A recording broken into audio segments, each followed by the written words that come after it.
God strength ఉంటే, God spirit ఉంటే you can overcome. Hallelujah. You will overcome. నువ్వు జయిస్తావు అంతే. ఏది ఏమైనా సరే నువ్వు జయిస్తావు అంతే. సో అట్లాంటి ఎక్స్పీరియన్స్ కలిగిన వ్యక్తి రాజు దగ్గరకు వచ్చి కూర్చొని, అసలు నిజం చెప్పాలా, ఇజ్రాయెల్ ప్రజలంతా కలిసి యుద్ధం చేస్తే ఖచ్చితంగా గొలియాత్ని జయించరా? ఒక్కరిని 10,000 మంది వచ్చి యుద్ధం చేస్తే జయించరా? కానీ ఒక్కడు 1000 మందిని భయపెడుతున్నాడు. ఆ 1000 మందిలో గొర్రెలు కాసుకున్న వ్యక్తి, he's not in the army. David ఆర్మీలో ఉన్న వ్యక్తి కాదు, అన్న తమ్ములు ఆర్మీలో ఉన్న వ్యక్తి. దావీదుకున్న పని ఏంటిదంటే గొర్రెలను కాసుకోవాలి. అలాంటి వ్యక్తి field by the spirit of God, ఆత్మ చేత నింపబడిన వ్యక్తి ఆర్మీ చెయ్యలేని పని దావీదు చేస్తున్నాడు. మీకు బాగా అర్థం కావాలి. ఆర్మీలో ఉండి డైలీ వాళ్ళ యొక్క పనులని నేర్చుకునే వ్యక్తులే చెయ్యలేని పని గొర్రెలు కాసుకుంటూ దేవుని ఆత్మ చేత నింపబడ్డ వ్యక్తి గొలియాత్తో శాసించడానికి నిలబడ్డాడు. హల్లెలూయా. కారణం ఏంటిదంటారు? చెప్పాలి. కారణం ఏంటిదంటారు? ఆ ప్లేస్ లో ఎవరున్నారు తెలుసా? ఆర్మీ అన్న ఉండాలా, ఆర్మీ లేకపోతే రాజైనా నిలబడాలా.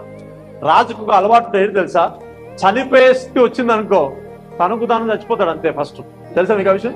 చనిపోయే స్థితి వాని చేతికి దొరికి ఇలా చంపేసే టైంలో వాని చేతికి దొరకకుండా ముందే చచ్చిపోతాడు. ఎందుకు తెలుసా? నేను ఇతను చంపాననే పేరు ఉండకుండా.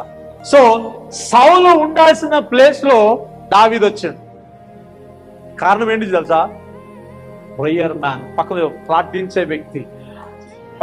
ప్రార్థించే వ్యక్తి. చెప్పండి, ప్రార్థించే వ్యక్తి. సైన్యంలో ఉన్నవాళ్ళు చేయలేని పని గొర్రెలు కాసుకునే వ్యక్తి చేశానండి. హల్లెలూయా. అర్థమైందా? పిక్చర్ అర్థమైంది? ఇమాజినేషన్ చేయండి. ఇమాజినేషన్ ఎందుకు వచ్చింది తెలుసా? God didn't say to David, దావీదా వెళ్ళి ఆర్మీలో ఉండు, గొలియాత్ని జయించు అని చెప్పలే. తనలో ఉన్న హల్లెలూయా ఆత్మ చేత రగిలి ఉన్నాడు కాబట్టి తనలో ఆ రోషం వచ్చింది. ఏంటి తెలుసా? సున్నతి లేని ఫిలిస్తీయులు దేవుని ప్రజలైన వాళ్ళని ఎలాగా బలహీనపరుస్తా ఆ ఒక్క రోషముతోనే గొర్రెల్ని పక్క పెట్టి, ఫుడ్డును పక్క పెట్టి, నేను చేస్తా యుద్ధం అని సౌతో మాట్లాడుతున్నాడు.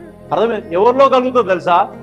రోజుకి 2-3 గంటలు దేవునితో సావాసం గడిపే వాళ్ళు ఈ యొక్క ఆ ఉద్యమం మొదలవుతుంది. ప్రార్థనలో ఉండాలి, దేవునితో గడపాలి. సావాసము లేకపోతే గొలియాత్ లాంటి పరిస్థితులు వస్తే జయించలేవు. అందుకనే సౌలులాగా ఉంటావా, దావీదులాగా ఉంటావా? దావీదుకున్న ఎక్స్పీరియన్స్ ఏంటి తెలుసా? గొలియాత్ని ఎట్లా చూస్తున్నాడంటే, గొలియాత్ అంట వాడు 9 ఫీట్లు అలా కనిపించి ఇలా ఉంటాడంట. వీళ్ళేమో 6 ఫీట్ల వ్యక్తుల ఇలా ఉంటాడంట. ఆ గొలియాత్ని, సింహాన్ని ఒకేలాగా చూస్తున్నాడు. ఇక అర్థమైంది ఒకనా? Why he seeing like that?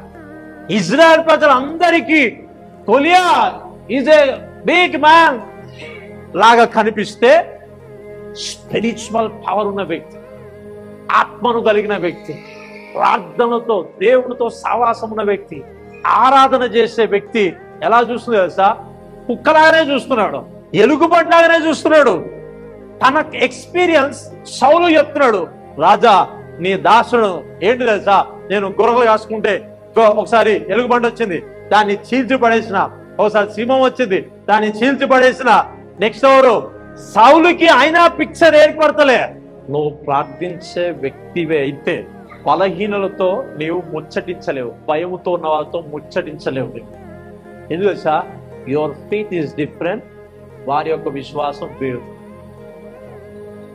అందరితో పంచుకోలేవు, నువ్వు అందరితో మాట్లాడలేవు, అందరితో నువ్వు ఉండలేవు అసలు నిజం చెప్పాలంటే. సో డేవిడ్ కున్న ఎక్స్పీరియన్స్ ఏంటి తెలుసా? నేను అరణ్యంలో ఉన్నప్పుడు God filled me with spirits. చీల్చి పడేసిన సౌల రాజా గొలియాత్ ఎంత నాకు అర్థమైంది ఒకనా? ఆత్మ అనుభవము, దేవుడితో సావాసం కనుక లేకపోతే భయాలన్నీ చుట్టుముడతానే ఉంటాయి. కుక్క అయినా నిన్ను భయపెడుతుంది, పిల్ల అయినా నిన్ను భయపెడుతుంది. కానీ ఆత్మ అనుభవం కలిగిన వాళ్ళకి 10 లక్షలైనా ఒకటే, 1,00,000 రూపాయలైనా ఒకటే. దేవునికి స్తోత్రం. గట్టి చెప్పాలా? పక్కన 10 లక్షలైనా 10,000 అయినా ఒకటే.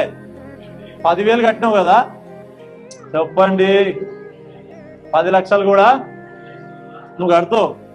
నాకు నమ్మకం ఉంది. చెప్పండి, నువ్వు కడతావు అనండి. నీకు లేదు, డౌట్ వస్తుంది. ఎక్కడ ఉంది?